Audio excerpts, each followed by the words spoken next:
तो इस पार्ट में आपका स्वागत है बेटा। ये पार्ट नंबर 5 है। पार्ट नंबर 4 तक मैं ऑलरेडी काफी पहले बना चुका था और पार्ट नंबर 5 के लिए आप काफी टाइम से बोल रहे हो कि पार्ट नंबर 5 बना दीजिए, लास्ट पार्ट था।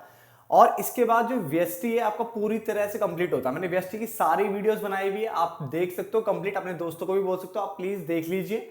अभी जो मैक्सिमम वीडियोस लेटेस्ट है बिल्कुल अभी के भी डाली हुई है, उससे पहले की जो पुरानी कंटेंट वही है, सारा का सारा चेंज कुछ भी नहीं है। क्लियर है? तो आप सारी वीडियोस देख सकते हो, व्यष्टि हो चाहे वो स्टैट हो, सब कुछ देख सकते हो। सारा फ्री ऑफ कॉस्ट वहां पे डला हुआ है, कोई भी कंटेंट छुपाया नहीं गया है, सारा कंटेंट वहां पे डला हुआ है। ठीक है, आप देख सकते हो, कोई सारा सारा कंटेंट आपको मिल जाएगा, कुछ भी छुपाया वहां पे नहीं है। ऐसा नहीं है कि मैंने कोई कंटेंट छुपा दिया हो, मतलब रखा ना हो, सारा डाला हुआ है। क्लियर? अभी पार्ट नंबर 5 की बात कर लेते हैं, उपभोक्ता संतुलन। यहाँ पे सबसे पहला हमारे पास है बजट समूह क्या होता है, यानी बजट सेट क्या होता है। तो उसने बोला बजट समूह दो वस्तुओं के, कितने वस्तुओं के? दो वस्तुओं के एक समूह के, यानी दो वस्तुओं का एक समूह। ऐसे कॉम्बिनेशन होता है ना, कॉम्बिनेशन, जैसे एक्स और वाई दो गुड्स हैं तो उन दोनों का समूह, यानी कॉम्बिनेशन की बात कर रहा है। तो बजट समूह दो वस्तुओं के एक समूह के प्राप्य संयोगों, प्राप्य मतलब होता है फीजेबल, अटेनेबल, जिनको आप प्राप्त कर सकते हो, जिनको आप प्राप्त कर सकते हो, तो प्राप्य संयोगों को व्यक्त करता है, यानी प्रकट करता है।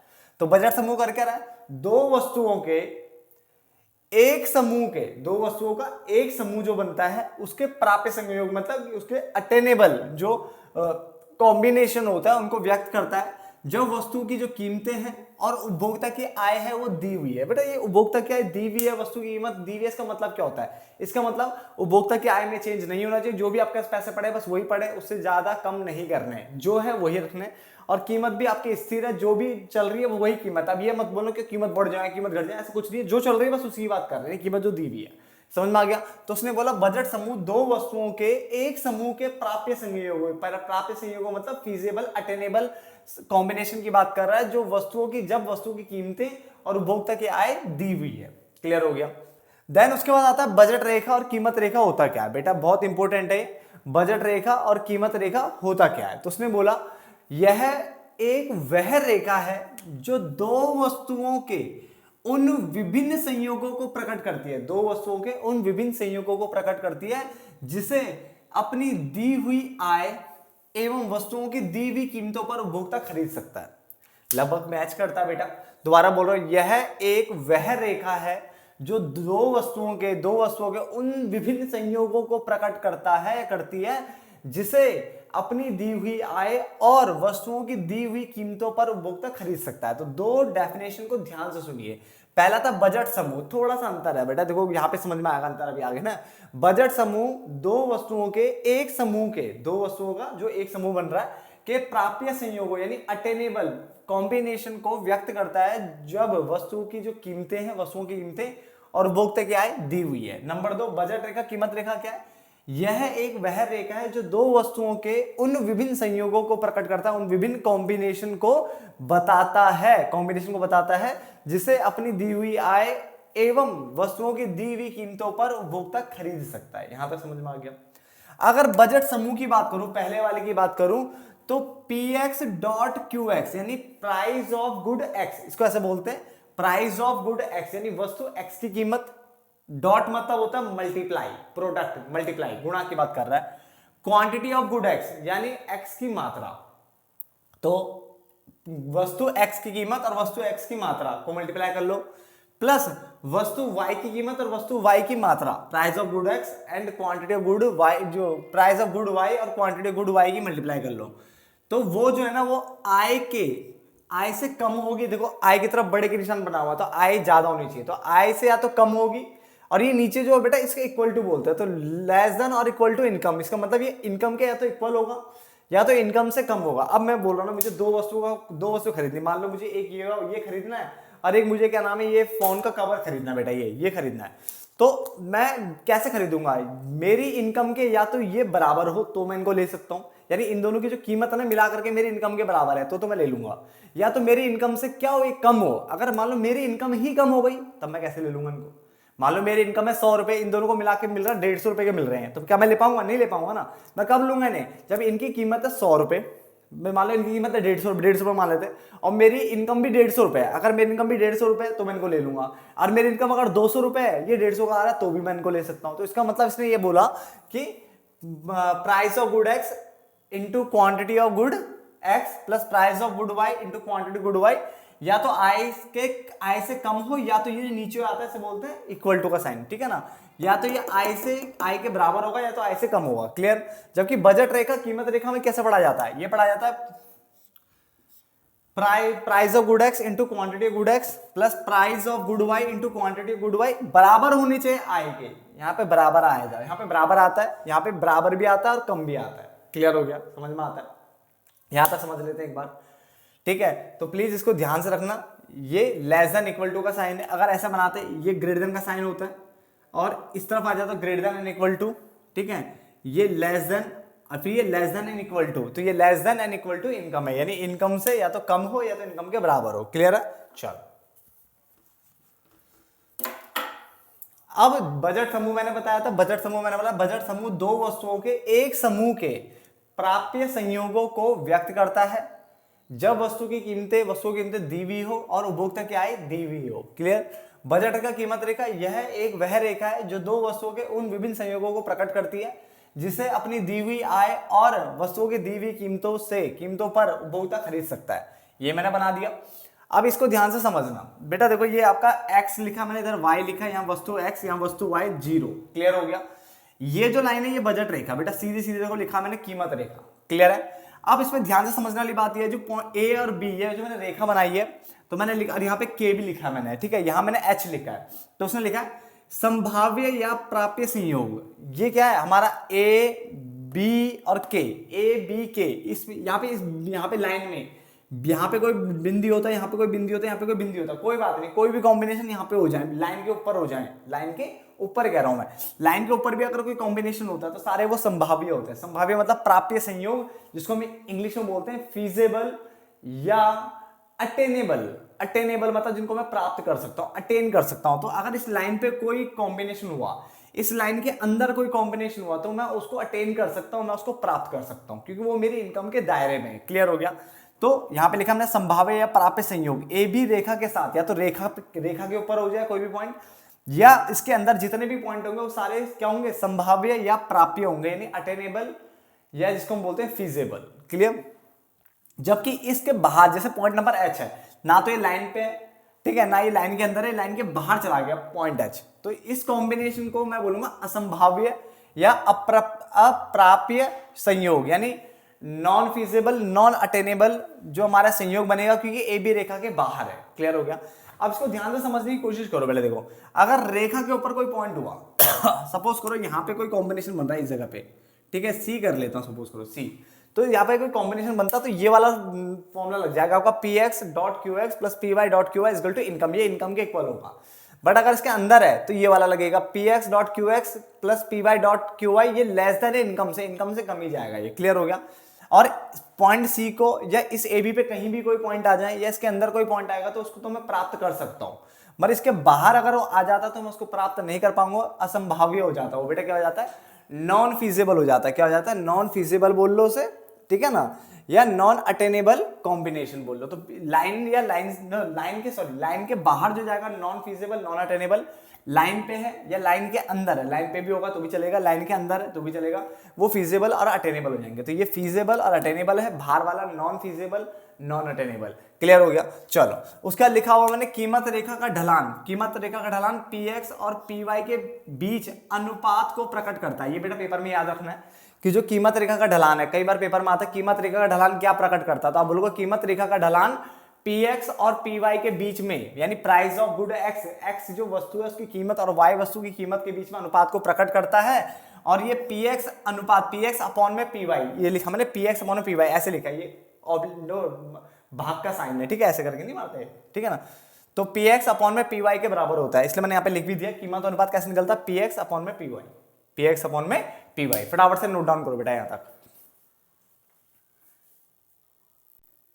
अब आगे देखिए बेटा, पूरा निपटाएंगे इस चैप्टर को, जितना भी बचा हुआ था पोर्शन सारा निपटाना है, ठीक है ना। अब आता है विनिमय की सीमांत दर। विनिमय की सीमांत दर मतलब marginal rate of exchange, please इसे याद रखें नाम को, मार्जिनल रेट ऑफ एक्सचेंज, यानी हमारा एमआरई। क्या होता है, एमआरई, ठीक है ना।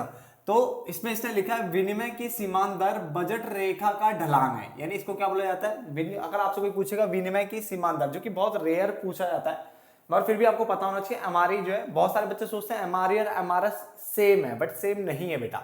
एमआरई अलग होता है, एमआरएस अलग होता है, ठीक है ना। जो इस एमआरई की दो डेफिनेशन होती है, एक डेफिनेशन तो ये थी, दूसरी डेफिनेशन बिल्कुल एमआरएस की तरह लिखी जाती है, ठीक है ना। मगर इसका मतलब ये नहीं कि एमआरई और एमआरएस दोनों सेम है, दोनों बेटा अलग अलग है, ठीक है ना। तो उसने बोला विनिमय की सीमांत दर यानी marginal rate of exchange budget रेखा का ढलान है। बजट रेखा का क्या है, स्लोप होता है ये, ठीक है। जो वस्तु x की कीमत और वस्तु y की कीमत, वस्तु x की कीमत और वस्तु y की कीमत का क्या होता है, अनुपात होता है। इसका मतलब एक तरह से px अपॉन में py होता है, जो हमने अभी थोड़ी देर पहले पढ़ा, ठीक है ना।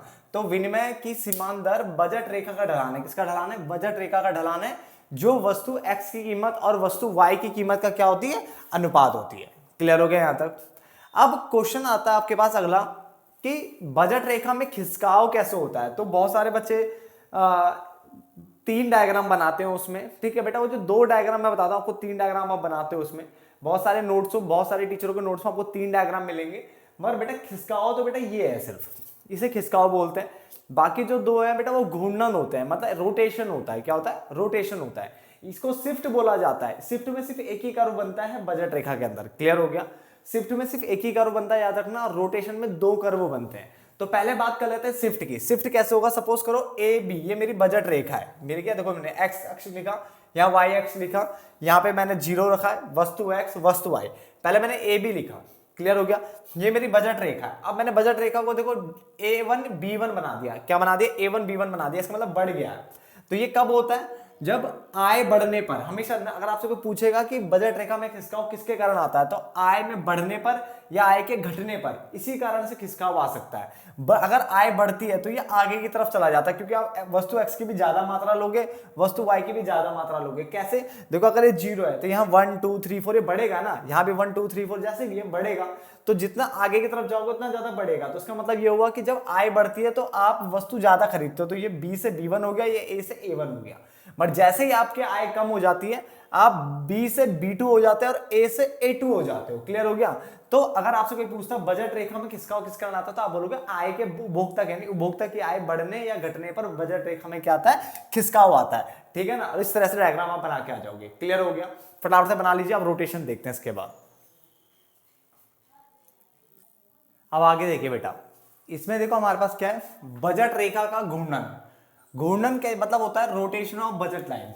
रोटेशन कैसे होगा, जब वस्तु x की कीमत में परिवर्तन होगा, या तो सिर्फ वस्तु x की कीमत में परिवर्तन हो या वस्तु y की कीमत में परिवर्तन हो। 2 तरीके हमारे पास घूर्णन यानी रोटेशन के।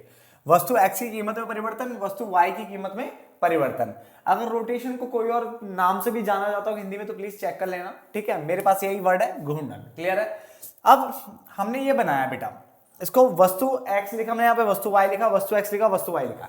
अगर वस्तु x की कीमत में परिवर्तन हो रहा था, सिर्फ x में परिवर्तन हो रहा था, तो देखो पहले मैंने नीली लाइन से एक बजट रेखा बनाई। क्लियर। अब ये इसमें चेंज नहीं करा, ये a b लिखा मैंने, जो a में चेंज ही नहीं करा, क्योंकि y में तो कोई परिवर्तन बताया नहीं गया, सिर्फ x में परिवर्तन है। तो एक बार बाहर की तरफ चला गया, एक बार अंदर की तरफ चला गया।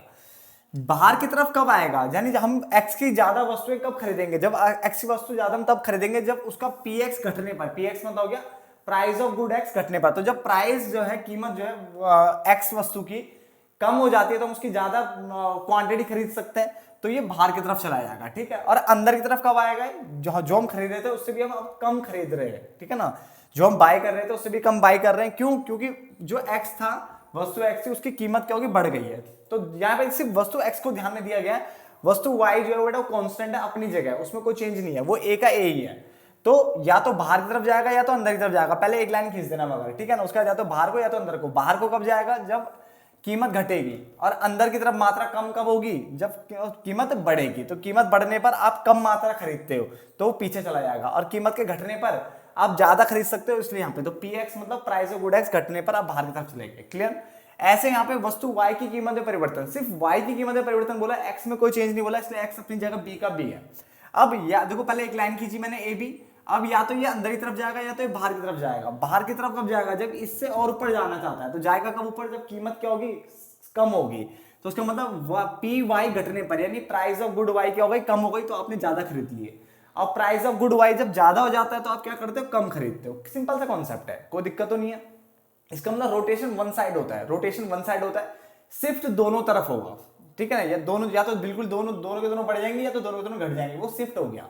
बट रोटेशन वन साइड होगा। जैसे इसमें सिर्फ एक्स भी या तो ज्यादा बढ़ा रहे हो या तो एक्स को कम कर रहे हो, यहाँ पे वस्तु वाई को या तो बढ़ा रहे हो या तो क्या कर रहे हो, कम कर रहे हो। क्लियर। और किससे फर्क पड़ रहा है, कीमत से। कीमत ज्यादा होगी तो आप कम खरीदोगे उस वस्तु को, और कीमत कम होगी तो आप उसको ज्यादा खरीदोगे। जैसे यहाँ पे कीमत हमने बोला कम होगी तो ये ज्यादा ए से A1 चला गया कीमत कम होने पर, और कीमत बढ़ने पर ये ए से A2 हो गया, यानी पीवाई बढ़ने पर ये नीचे की ओर चला जाता है, ठीक है, उससे नीचे आ जाएगा कि यहाँ नीचे नीचे कम होती है संख्या मात्रा और ऊपर की तरफ क्या होती है, बढ़ती है। क्लियर। नोट डाउन कर लो बेटा फटाफट से।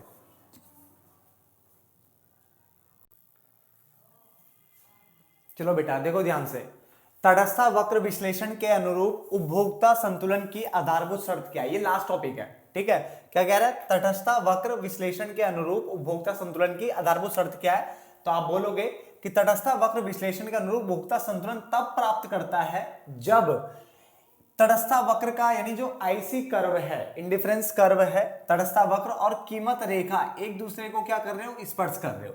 जहां पे तटस्थ वक्र यानी इंडिफरेंस कर्व और जो कीमत रेखा है, यानी जो आपका प्राइस लाइन है, ठीक है, बजट लाइन है, एक दूसरे को टच करेगी, स्पर्श करेगी, समझ लेना वहीं पे उपभोक्ता संतुलन में है। क्लियर।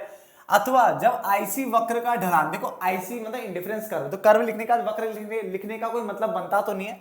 आईसी वक्र ना भी लिखो तो भी आईसी का ढलान सफिशिएंट होता है, कि इंडिफरेंस कर्व मतलब वक्र होता है ना, बट कोई नहीं, आपके समझने के लिए मैंने ऐसे लिखा है, आईसी वक्र का ढलान और कीमत रेखा का जो ढलान है एक दूसरे के क्या होने चाहिए, बराबर हो। मैं दोबारा बोल रहा हूं, देखो इंडिफरेंस कर्व, कर्व का मतलब वक्र अपना आप होता है, तो दो बार मैंने लिखा है, मैंने सिर्फ समझाने के पर्पस से लिखा है कि आईसी वक्र बोलूंगा तो ज्यादा अच्छा लग रहा है लिखने में ना, इसलिए लिख दिया है, ठीक है। वरना अगर आप खाली ये लिख दो जब आईसी का ढलान तथा कीमत रेखा का ढलान एक दूसरे के बराबर होते हैं तो भी ठीक है लाइन, कोई दिक्कत नहीं है। तो मैंने क्या बोला, तटस्थ वक्र यानी आईसी और कीमत रेखा एक दूसरे को स्पर्श करते हो, या ये लिख लो कि आईसी का जो ढलान है, यानी इंडिफरेंस कर्व का जो ढलान है और कीमत रेखा का ढलान है, वो एक दूसरे के क्या हो जाए, बराबर हो जाए। यानी एमआरएस बराबर पीएक्स अपॉन में पीवाई, जहां पे एमआरएस मतलब आईसी वक्र का ढलान, आईसी का ढलान एमआरएस होता है, मार्जिनल रेट ऑफ सब्स्टिट्यूशन पे ऑलरेडी पढ़ा चुका हूं, ठीक है, लास्ट पार्टों में। और पीएक्स अपॉन में पीवाई अभी जस्ट पढ़ा है, कीमत रेखा का ढलान, तो ये दोनों आपस में बराबर होने चाहिए। जैसे यहाँ पे वाई है, यहाँ एक्स है, यहाँ पे वस्तु एक्स है, अगर दिख नहीं रहा तो भी मैं बोल रहा हूँ, देखो यहाँ पे ध्यान से, वस्तु एक्स है, यहाँ पे वस्तु वाई है, 0 है। क्लियर। मैंने यहाँ पे एक तो बजट लाइन यानी खींची है मैंने बजट लाइन, अब मैंने इंडिफरेंस कर्व यहाँ पे 1 2 3, तो जो पीछे वाला यहाँ पे उपभोक्ता संतुलन में नहीं आएगा, यहाँ उपभोक्ता संतुलन में नहीं आएगा, यहाँ पे जहां पे ये टच कर रहा है, तो एक दूसरे को स्पर्श कर रहा है, यहाँ पे उपभोक्ता संतुलन की अवस्था में आएगा। यानी यहाँ पे एमआरएस बराबर पीएक्स अपॉन में पीवाई होगा, एमआरएस बराबर पीएक्स अपॉन में पीवाई होगा। तो क्लियर होगा, जहां पे क्या होगा, जो बजट रेखा यानी कीमत रेखा और आईसी वक्र है एक दूसरे को स्पर्श करेंगे, दोनों का जो ढलान है, ठीक है, एक दूसरे के बराबर आ जाएगा, वहीं पे क्या होता है, संतुलन की अवस्था में आता है। तो ये संतुलन की अवस्था है, समझ में आ गया। तो बेटा देखो ये पार्ट भी खत्म हो गया आपका, ठीक है। अब फटाफट से अपने पेपरों की तैयारी कर लो, 16 तारीख से पेपर है आपके, ठीक है। बेस्ट ऑफ लक अभी से बोल देता हूँ मैं आपको, ठीक है। सारे सब वीडियोस ऑलरेडी अपलोड है, याद है ना, आगे पीछे हो सकती है, आगे पीछे मतलब कुछ अभी हाल ही में बनाई है मैंने, बट बनाई मैंने सारी है, कुछ भी कंटेंट नहीं छोड़ा है। क्लियर है। फिर भी अगर आपको लगता है कुछ चीज छूट गई हो तो प्लीज मुझे बता देना, मैं बना दूंगा आपके लिए वीडियो। क्लियर है। चलो धन्यवाद दोस्तों।